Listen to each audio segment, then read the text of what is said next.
नमस्कार दोस्तों, रामायण और महाभारत धर्म की स्थापना करने वाले महाकाव्य के तौर पर जाना जाता है। इनकी कहानी राम रावण युद्ध और कौरव पांडव युद्ध की है, लेकिन अपने अपने युग में हुई ये दोनों ही घटनाएं कई और प्रसंगों के साथ लेकर आगे बढ़ती हैं। तो इसकी कहानी कुछ इस तरह से है, आइए सुनते हैं। ऐसे ही एक कथा रामायण से जुड़ी हुई है।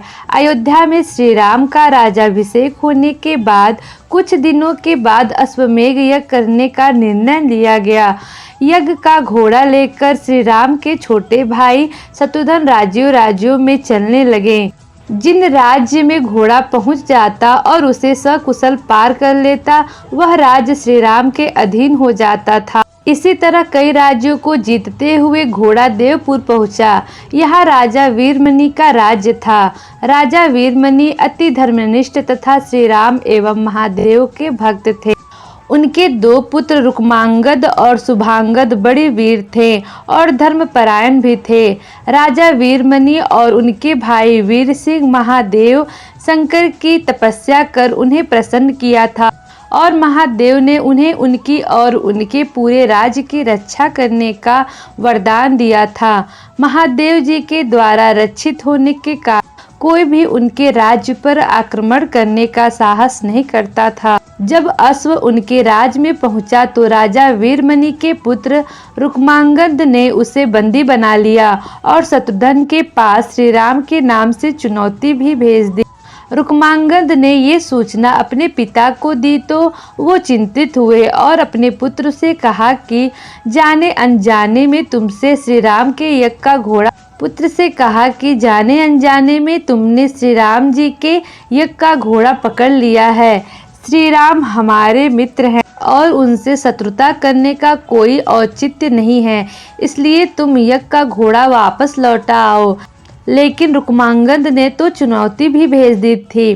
पुत्र की बात सुनकर वीरमणि ने उसे सेना सुसज्जित करने की आज्ञा दे दी। राजा वीरमणि अपने भाई वीर सिंह और अपने दोनों पुत्र के साथ विशाल सेना लेकर युद्ध क्षेत्र में आ गए। इधर शत्रुघ्न भी घोड़े को बंदी बनाए जाने से क्रोधित थे। लेकिन इसी बीच पवनसुत हनुमान जी ने कहा कि राजा वीरमणि के राज्य पर आक्रमण करना स्वयं परम पिता ब्रह्मा के लिए भी कठिन है, क्योंकि ये नगरी महाकाल द्वारा रक्षित है। उचित होगा कि पहले हम बातचीत के जरिए कोई मार्ग निकालें। अगर कोई मार्ग ना निकले तो श्री राम जी को सूचित करें। लेकिन शत्रुघ्न ने हनुमान जी को चुनौती भरा पत्र दिखाया और कहा कि हमारे रहते अगर श्री राम जी को युद्ध भूमि में आना पड़े, ये हमारे लिए अत्यंत लज्जा की बात है। अब जो भी हो, हमें युद्ध तो करना ही पड़ेगा। यह कहकर वे सेना सहित युद्ध भूमि में पहुंच गए। दोनों सेनाओं में अतुलनीय वीर थे। बहुत लंबा युद्ध चला, लेकिन कोई हल न निकला। शत्रुघ्न ने वीरमणि की सेना को मोहिनी शक्ति से बांध लिया। ब्रह्मफास में राजा उनके भाई और उनके पुत्र को बांध लिया।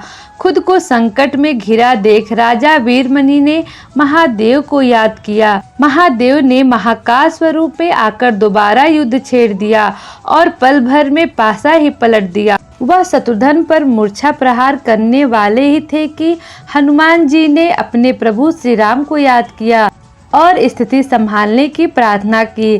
श्री राम उनकी प्रार्थना सुनकर सेना सहित प्रकट हो गए। उधर भृंगी आदि महादेव गणों ने शत्रुघ्न सेना पर भयानक आक्रमण कर दिया। अपने प्रभु को आया देख सभी हर्षित हो गए एवं सबको ये विश्वास हो गया कि अब हमारा विजय निश्चित है। श्री राम ने क्रोध में आकर वीरमणि से कहा कि तुमने जिस प्रकार मेरे कुल का वध किया है, उसी प्रकार अब अपने जीवन का भी अंत समझो। ऐसा कहते हुए श्री राम ने सारी सेना के साथ शिवगणों पर धावा बोल दिया। अब श्री राम को क्रोधित देख शिवगणों ने महादेव को याद किया। महादेव भी युद्ध में पधारे। जब श्री राम ने देखा कि स्वयं महादेव रणभूमि में आए हैं तो उन्होंने शस्त्र का त्याग कर भगवान रुद्र को दंडवत प्रणाम किया एवं उनकी स्तुति की। उन्होंने कहा कि यह अश्वमेध यज्ञ और युद्ध आपकी ही इच्छा से हो रहा है, इसलिए जैसी आप आज्ञा दें। ये सुनकर भगवान रुद्र बोले, हे राम, आप स्वयं विष्णु हैं, मेरी आपसे युद्ध करने की कोई इच्छा नहीं है। फिर भी मैंने अपने भक्त वीरमणि को उनकी रक्षा का वरदान दिया है, इसलिए मैं इस युद्ध से पीछे नहीं हट सकता। अतः संकोच मत करिए, आप युद्ध करिए। श्री राम ने इसे महाकाल की आज्ञा मानकर युद्ध करना शुरू कर दिया। दोनों में महायुद्ध छिड़ गया। श्री राम ने अपने सारे दिव्य शास्त्रों का प्रयोग महाकाल पर कर दिया। अंत में उन्होंने पशुपत शास्त्र का संधान किया और भगवान शिव से बोले, हे प्रभु, आपने ही मुझे यह वरदान दिया है कि आपके द्वारा प्रदत्त इस अस्त्र से त्रिलोक में कोई पराजित हुए बिना नहीं रह सकता। इसलिए हे महादेव, आपकी ही आज्ञा और इच्छा से मैं इसका प्रयोग आप पर ही करता हूँ। यह कहते हुए श्री राम ने वे महान दिव्य शास्त्र भगवान शिव पर चला दिया। वो अस्त्र सीधा महादेव के हृदय स्थल में समा गया और भगवान शिव इससे संतुष्ट हो गए। उन्होंने प्रसन्नता पूर्वक श्री राम जी से कहा कि आपने युद्ध में मुझे संतुष्ट किया है, इसलिए जो इच्छा हो वह वर मांग ले मुझसे। इस पर श्री राम ने युद्ध समाप्ति सहित दोनों ओर के योद्धाओं के जीवन का वरदान मांगा। महादेव की आज्ञा से राजा वीरमणि ने यज्ञ का घोड़ा श्री राम को लौटा दिया और अपना राज्य रुक्मांगद को सौंप के वे भी शत्रुघ्न के साथ चल दिए।